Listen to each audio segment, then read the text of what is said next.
get Christy up here to share her own story. So Christy grew up in Williamsburg, Virginia, and earned her bachelor's and master's degrees from Hampton University. She currently serves as the CEO of the American Civil War Museum, located in Richmond and Appomattox, Virginia. In her role as CEO, she's been instrumental in furthering the discussion around the Civil War, its legacies, its relevance to our lives today, not only in the Richmond region, but around the nation. She began her career at the Colonial Williamsburg Foundation. During her time with CWF, she's had increasing levels of responsibility, serving as Director of Historic Programs and being responsible for all programming and tours in the historic area. In 1999, she left to be President and CEO of the Charles H. Wright Museum of African American History in Detroit, Michigan. In 2008, Ms. Coleman was named President and CEO of the American Civil War Center at Historic Tredegar. So we have a beautiful weekend ahead of us. There's actually something called the Passport Program where lots of local museums have free entry this weekend. So if you're hanging out in Richmond, look up that list. Maybe go visit Tredegar. Maybe go visit the American Civil War Museum. I would love to welcome to the stage Christy Coleman.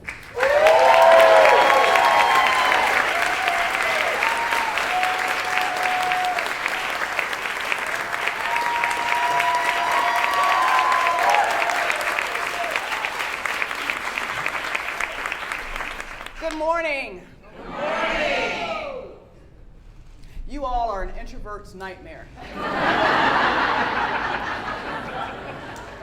Fortunately enough, I'm not an introvert. So let's can we go back to that other screen real quick, please? That is not my hashtag. That's not my site. I don't know where. She's a makeup artist. So you can find me at History Gone Wrong, without the E in the gone, you know, because that's kind of how I roll. So, yeah, History Gone Wrong, that's where you can find me on Twitter, where I talk about everything that amuses me, things that kind of tick me off, and things that I'm passionate about. So, this morning, I was asked to talk to you, start off this conversation anyway, about my muse. So, on the surface, my muse would be Cleo. You all know who she is, right? Of course you don't. Cleo is the muse of history. In fact, I would dare say that my muse is actually their mother, the Titan. And she is the keeper of memory. Now, all of that being said, my journey has actually taken me dancing with all of the muses. Because I can guarantee you that I did not start this career path intentionally. And I'm big about intention these days, but I'll get to that in a minute. I really started this journey following a passion. And that passion was the performing arts. It was theater and music, and all of that took me to CW one summer between high school and college. I auditioned for a role to portray an enslaved young girl that to me was simply an acting gig, a paid acting gig. That was, for that 17-year-old, twice what my friends were making minimum wage. So that was like, yo, right? That's something I could put on my resume and start that journey. Of course, my parents, being loving and supportive and all of that, said, please do something that you have a backup plan for. Because they're practical. You know, they did not march in the streets for civil rights and stuff like that for me to jack it up. So it was like, okay, well then I'll be a lawyer.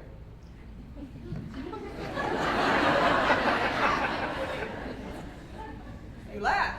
This is the truth. I wanted to be a lawyer because growing up with the parents that I did, social justice, equal access, equal opportunity, all of those things were part of my rearing. And it wasn't just something you said, it was something you did. It wasn't something you gave lip service to, it was something you did every day. And if you were in a position of authority, even if you were not, you had a responsibility to stand. In the words of my parents, you got to show up and you got to stand out. This lean-in nonsense that you all are thinking about these days, you got to show up and you got to stand out if you really want to make a difference. Now, do not misunderstand how those terms are used. You're creatives. When somebody says show up, what I am saying about show up is when you come into space, whether that is your work, whether that is your community, you show up. You are there to learn and to grow and to build relationships. That is how you show up. To stand out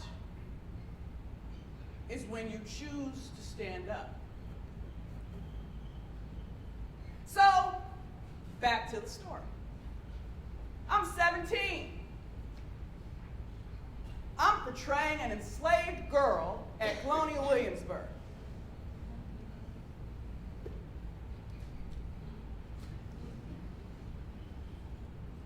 I'm acting.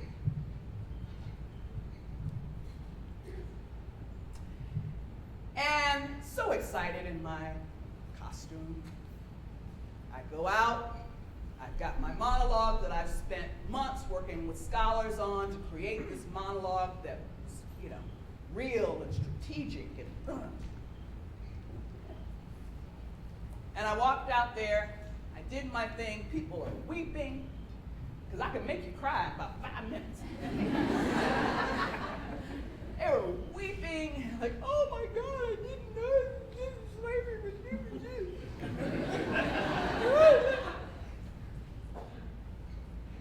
I watched too much damn Gone with the Wind. Listen.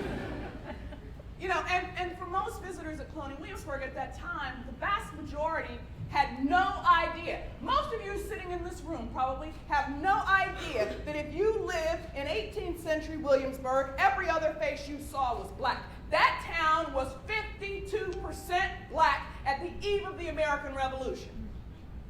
Did you know that? Of course you didn't. 40 years later, of course you don't. That's when they first started talking about African Americans at Williamsburg. It was 40 years ago. So, back to my story. People are crying. Poor Rebecca. What's going to happen to Rebecca? And I'm like, yeah. And just like Disney, we had to kind of disappear and wait for the next round, right?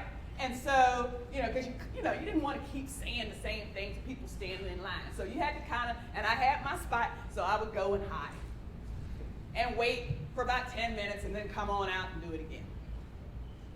Well, about a third or fourth time of doing this, when I was done, people are weeping and moaning and feeling, that white guilt thing, which cracks me up. They were all, boy, when they were in their fields. But that was my job. My job was to give face, place, and humanity. But when I was done, after this third or fourth time, on my first day out there, a man came up to me and asked me, "So how does it feel to be, or to play, not to be, to play the N-word?" Now, I could have leaned in, but Christy Coleman decided to show up.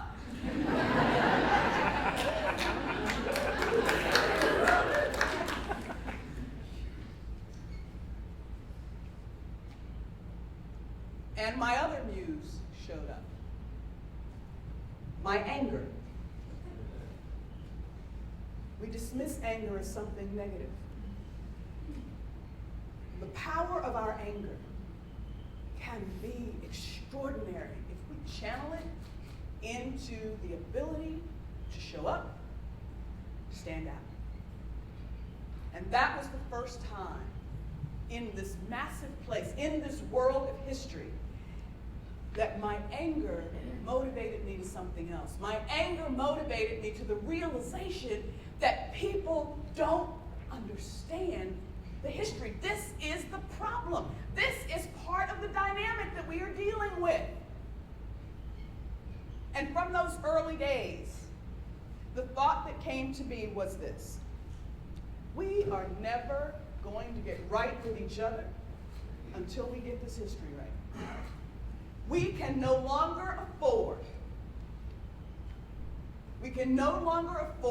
to continue to lie to ourselves about who and what we are as a nation or as communities. We have to face our demons, and we have to fix it. We have to exercise them. And we can't do that if we're looking for comfort. So yes, Cleo became my muse. She became, working through history, became the way for me to take a range of talents and interests and bring them into this museum world. A little bit about the museum world that I entered as a young person. When I first started out, there were about 17,000 museums in the United States. Today, there are over 35,000 museums in the United States. And no, I'm not that old. There are 35,000 museums in the United States. 62% of the workforce in museums are women. 82% of leadership in museums are men. 4% of that workforce are African Americans.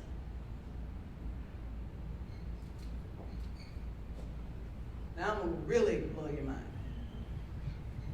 Of those 35,000 plus museums, 55% of them, or roughly 19,000, are history-related museums. Now stop and think about this for a minute. 19,000 museums with a 4% African Americans in them, working in them. 4%. You know what 4% of 19,000 is? Huh? Think about that number for a minute. Because I'm getting ready to do something even more to you.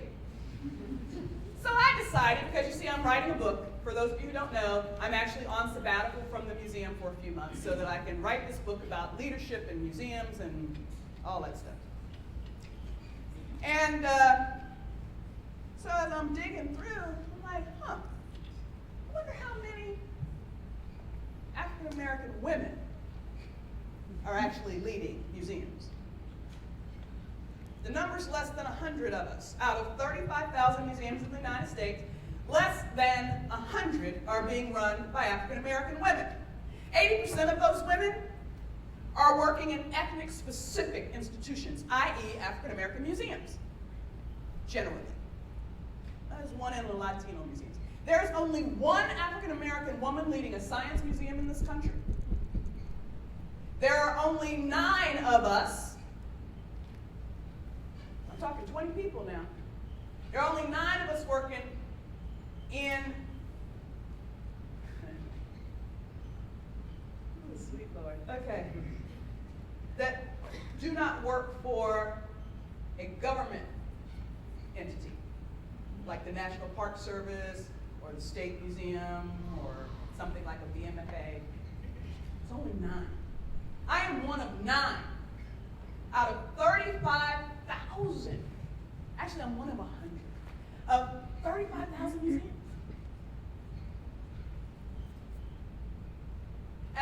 been very quiet in my work.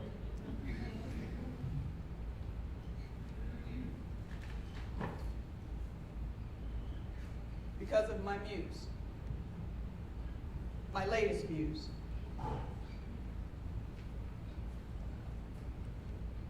My anger is not, again, negative. My anger has been about why? How can I make a change? How can I help influence? And for me, it always comes back to what does my community need?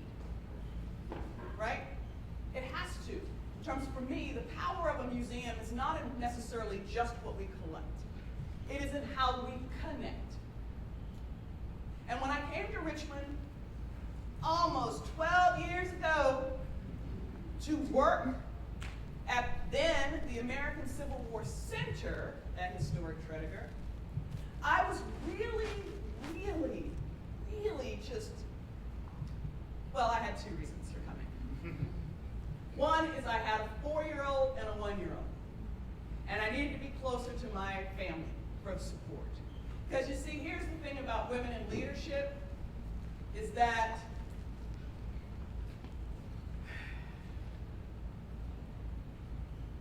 we often have to give up quite a bit when we choose to become mothers as well.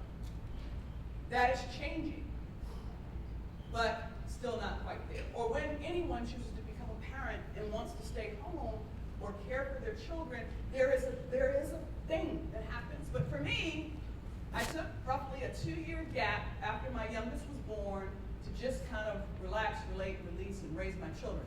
Because, I did wait considerably longer than the average bear to have them, right? Because I was building my career. And so coming to Richmond was a really lovely opportunity. Number one, it had a mission that really resonated with me, and I thought it was gutsy as all get out, that this little museum in Richmond, Virginia, that only opened in 2006, had a mission to tell the whole story of the conflict that still shapes our lives. They built into their mission the importance of relevance around this story. And they chose to do it from Union, Confederate, and African American perspectives. I thought that was lovely. That was going to be fun.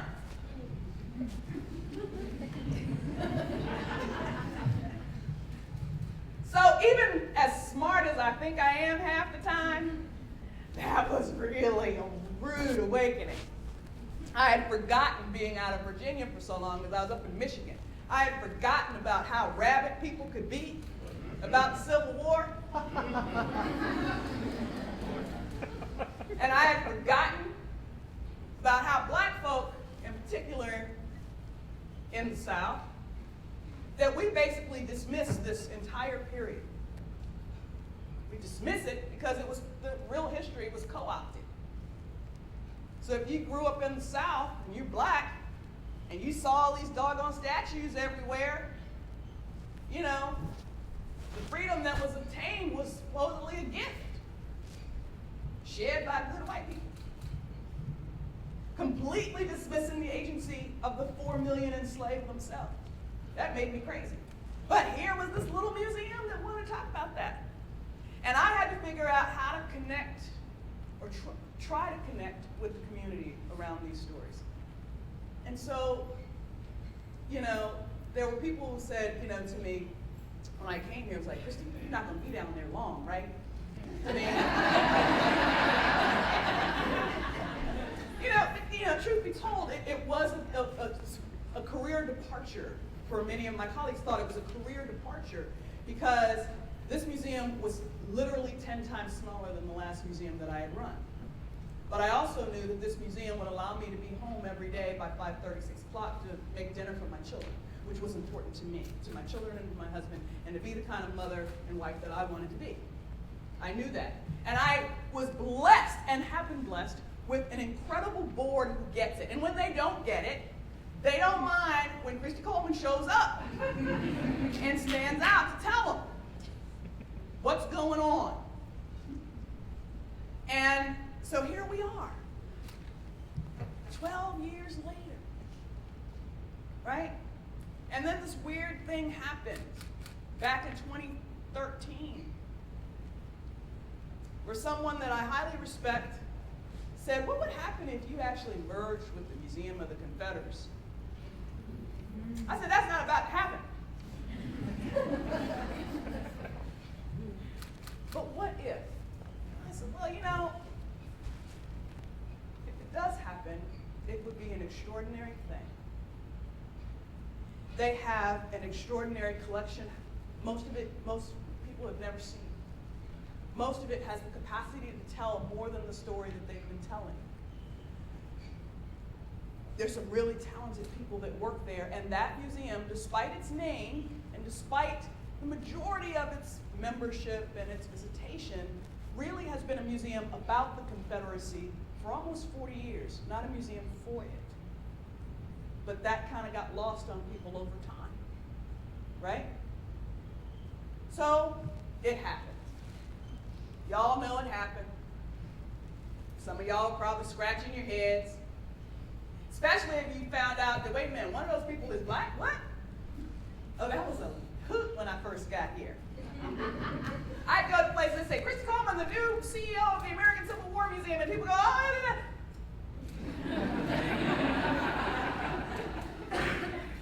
you know, folks are like, and yes, I am the only woman and the only African American running a Civil War related museum in the country. But I don't intend for that to remain the case, because you see, leadership, I said I was going to talk about muses and museums and leadership, right? As to me, leadership, the best leaders are creating leaders, not followers. The best leaders are providing opportunities for people to learn and to grow. If they show up and they stand up. I don't have time, I'm going to tell you, people who know who work for me know, I don't have time to hold your hand. That's my child. That's the only one that can come through.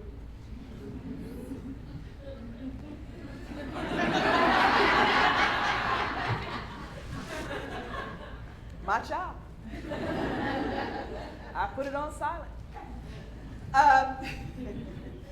And it's nonsense, I guarantee.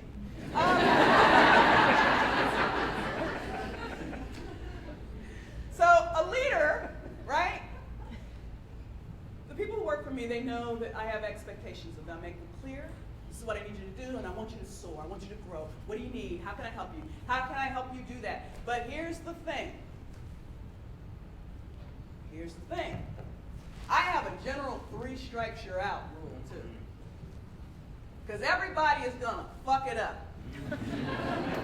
We all do. Some of my best decisions ever were made and learned from mistakes. I mean, big ones. I learned how to talk to the press and what not to say in front of the press a long time ago. They're not the enemy by any stretch, but you got to be really careful about what you say. And even when you're careful, depending on what they want to do, which happened recently, and somebody decided they wanted to try to call me out because of a quote in the paper, and came on my feed, and I had to go ham on them.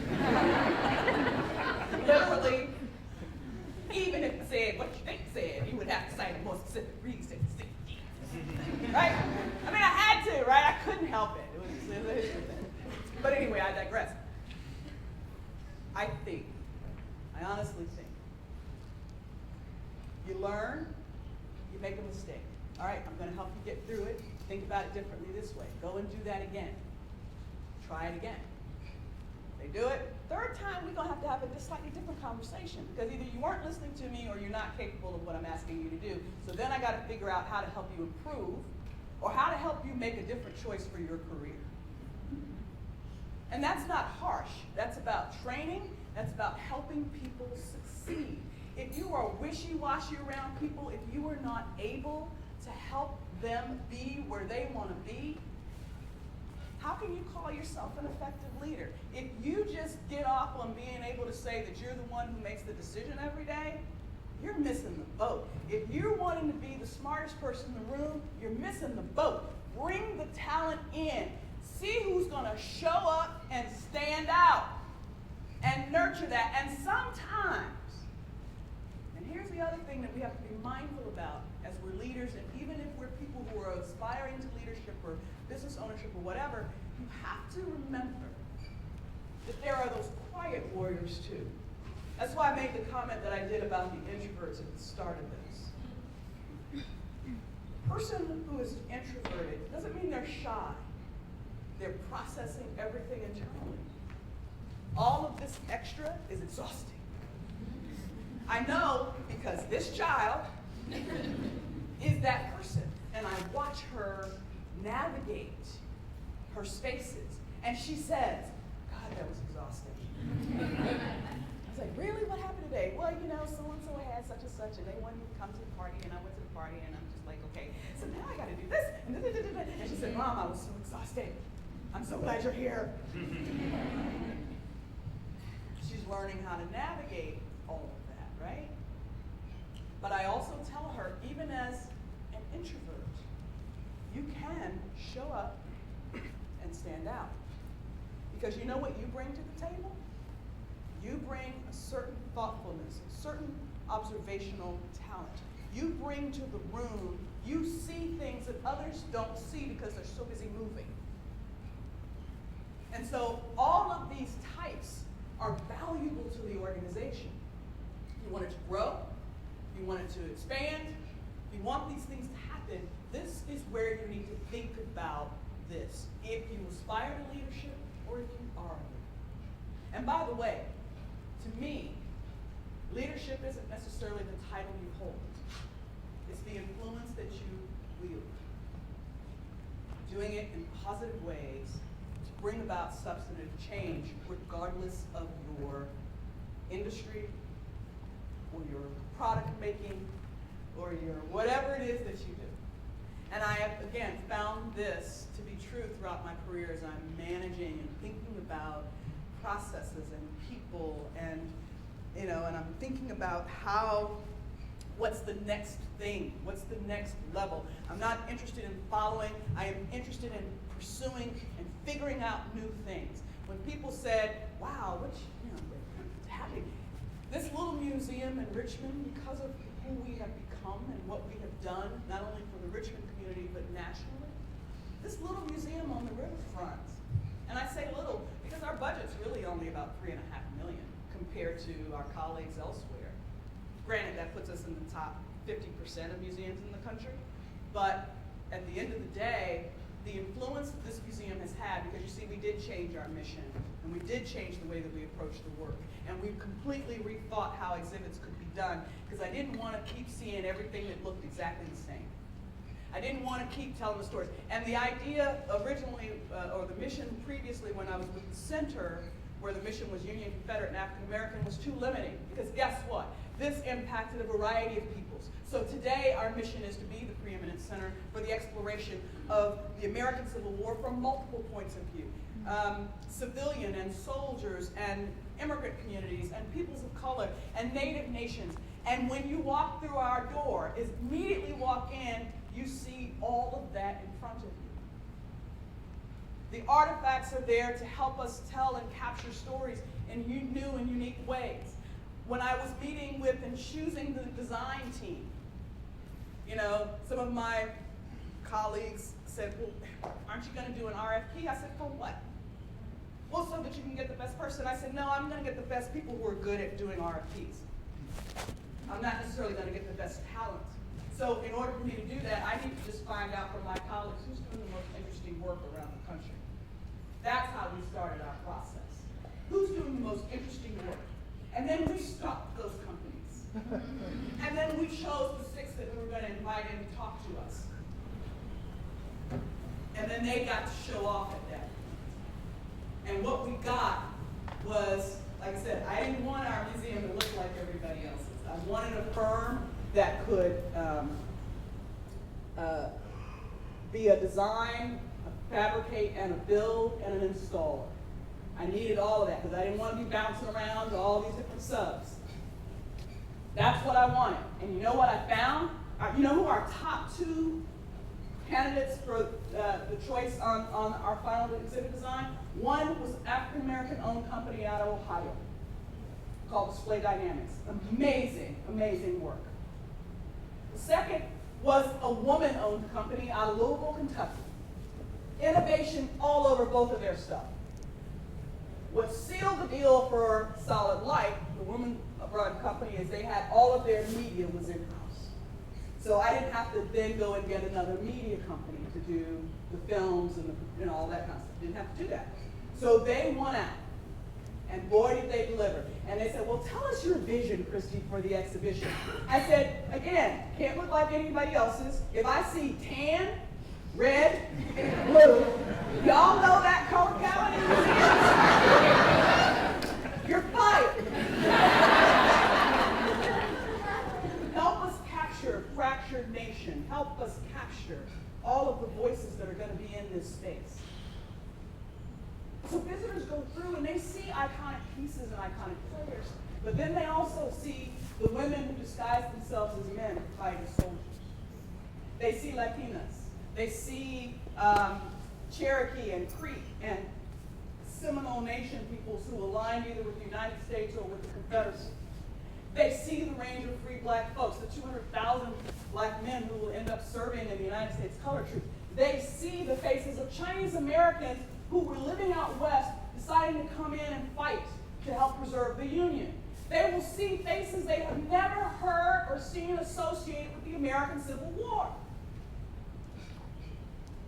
And these aren't one-off stories. This was the lived experience. And therein lies the rest of it. Why the power of narrative, the power of memory is so important. It's because we don't know these things because our museums have also been a part of fostering that lie. And at the end of the day, my job is to deconstruct that, to decolonize that. If you want to be creative, start with where you can make the change. Start with where you are comfortable, where you can stand, what? Show up and what? Stand out. Do say it again? Stand out. Show up and do what? Stand out. Thank you. Now, I'm kind of done. I was told that we only had to be 10 minutes together. So here we are. I got 10 minutes to answer questions from you, and I appreciate that. And again, if you want to continue the conversation with me, that would be great. At History Gone, G-O-N, wrong. Yes? So thank you very much for this morning, great presentation. 2 questions. First is, when are you running for mayor?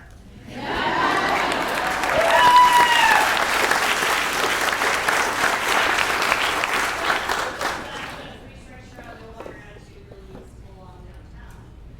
And the second piece is, what do you recommend for those of us who are trying to learn and have thoughtful discussion, but we're afraid to ask questions, or afraid to disagree, or say, well, I don't understand why this or that is offensive, or something like that, because we get such a violent reaction back, or we're being called out, or something like that. I think we've missed a lot of opportunities here in town to have more discussion, more education, as opposed to just reacting badly and shutting it down. Okay, first of all, I am not going to ever run for political office. No. I used to. I mean, when I was a high schooler, I really thought that I could not only be governor of Virginia, but president of the United States. What has changed for me about all of that is the political environment that I came of age in. I came of age in the age of Reagan. And I was my parents used to drag me to hand out flyers at their Young Democrats meetings, right? And I found just how vicious politics could really become. And it wasn't so much, and I got stuff in my closet that's still rattling around, and every now and then I open the door just so they can get some air. But that doesn't mean that people and those skeletons that are in there need to be called out for what I chose to do.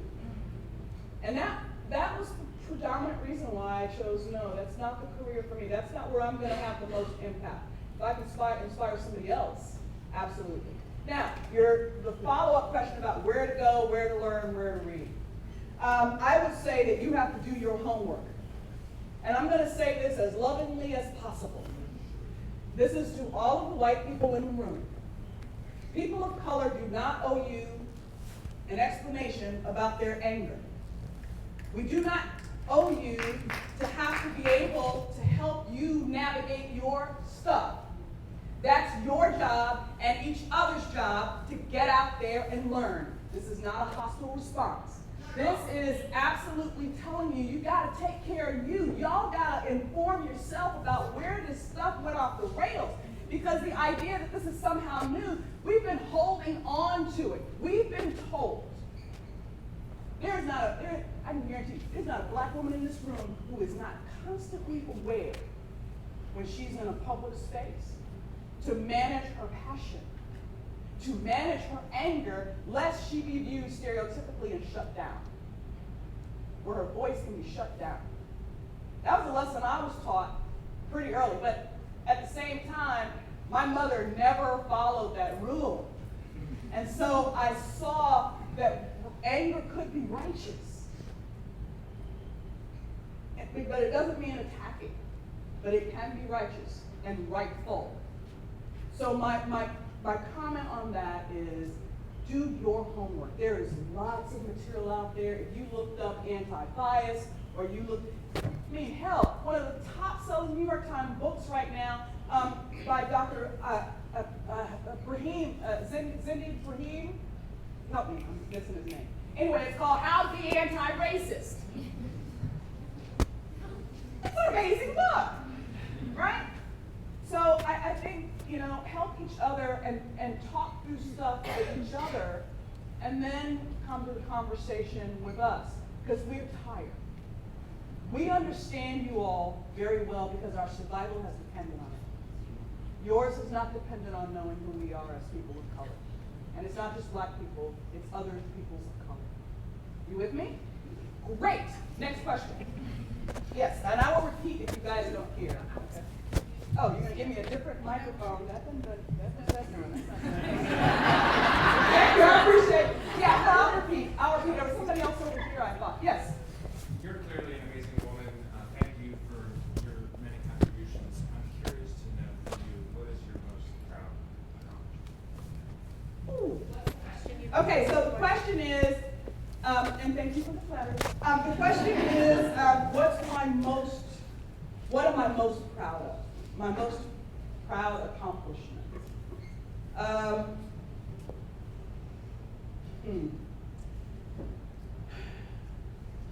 I would say three things because they have helped change the game in museums.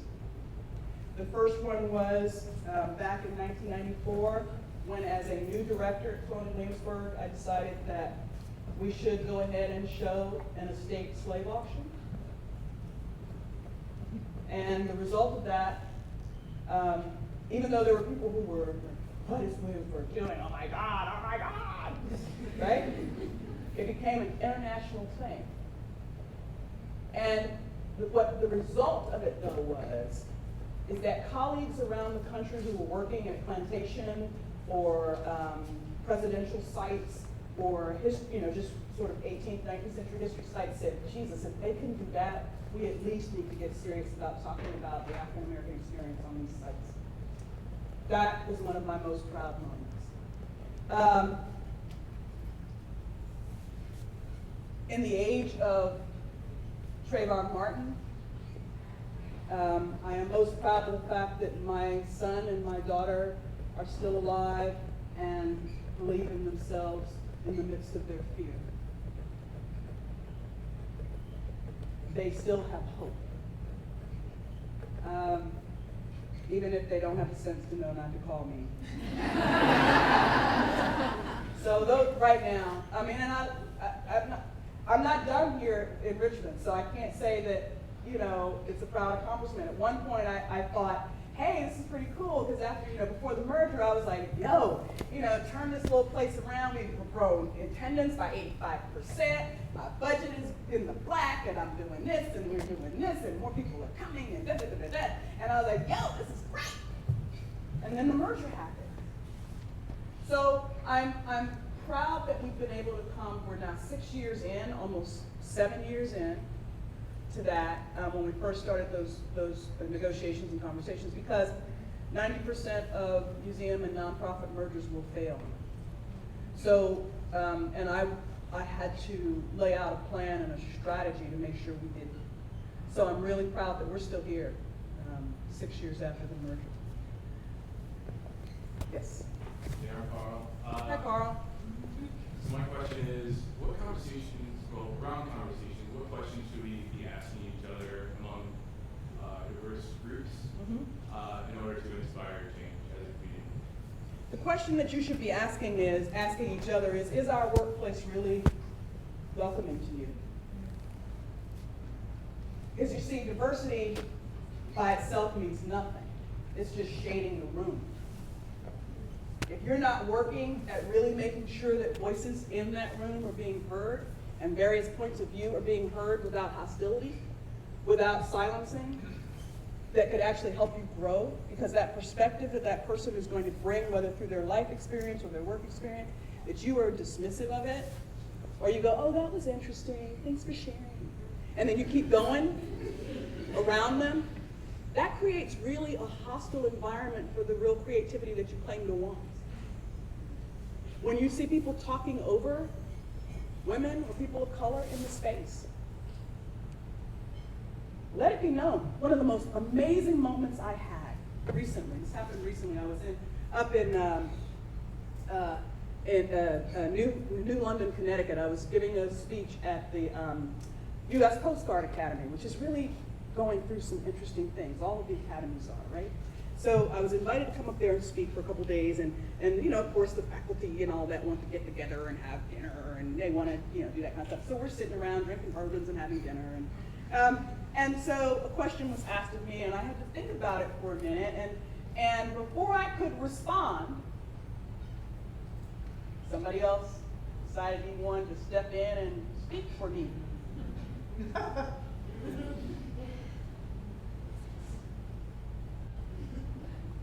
And I just tilted my head because I was about to show up. And he immediately pulled back and he said, oh my God, I'm so sorry. He said, I am so sorry. And he apologized to the whole room. I didn't have to open my mouth. My kids know the look too. And this is a person whose job it is diversity and inclusion. This is what they do. This is what people pay them for. But he stopped himself and he said, Christy, I am profoundly sorry for what I just did. Clearly, I am still working on this stuff. And he, certainly, and he started it off by, well, I heard her speak at such and such a touch. And she said, but, and I said, apology accepted. And then I said, don't do it again.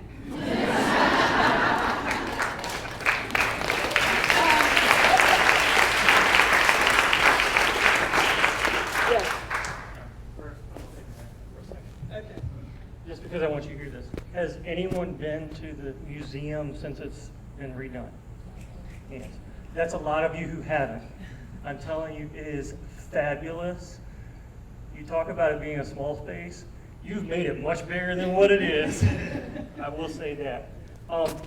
So my question for you is this. It might be a tough question.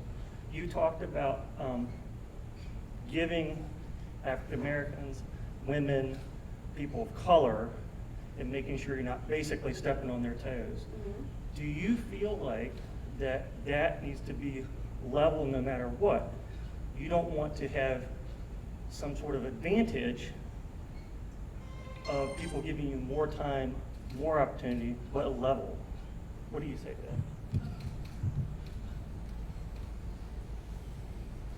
that? Okay, so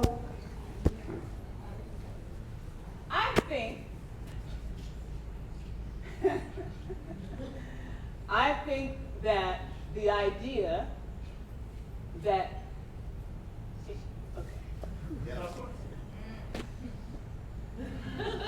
Okay, so I honestly think that there are some voices that have been so loud and so long and literally have systems built into them to support them that it's not a problem to be quiet for a minute and listen to voices you haven't heard. Now, I will say also this. I do have problems sometimes with some of my feminist friends, and I do consider myself a feminist. I am big about intersectionality.